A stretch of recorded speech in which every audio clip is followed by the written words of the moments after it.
তোমরা অনেকেই এরকম আছো যে বেগুনের ঝোল খেতে চাও না। তো আমি তোমাদেরকে দেখাবো বেগুনের ঝোল কি করে করতে হয়।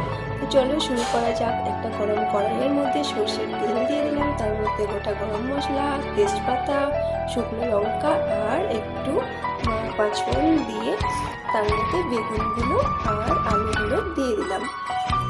এর মধ্যে আমি অ্যাড করব স্বাদ মতো লবণ, হলুদ, লঙ্কা আর জিরে গুঁড়ো দিয়ে ভালো করে মিক্স করে সেটাকে একটুখানি সরষের তেল দিয়ে ভাজবো। ভেজে তার মধ্যে জল দিয়ে কিছুক্ষণের জন্য ঢেকে রাখবো। তো কিছুক্ষণ পর ঢাকা উঠিয়ে যখন দেখি জলটা শুকিয়ে গেছে আর বেগুন আলুটাও সিদ্ধ হয়ে গেছে, তো এভাবেই এটাকে কষিয়ে নেবো বেশ ভালো করে। তারপরে ওর মধ্যে জল অ্যাড করে দেবো পরিমাণ মতো। তারপরে দেখো এটাকে একটুখানি কম আঁচের মধ্যে কিছুক্ষণ রাখতে হবে। দেখো বেগুনের ঝোল রেডি। তো তোমরা বেগুনটাকে এই সিম্পলভাবে রান্না করে খেয়ে দেখো।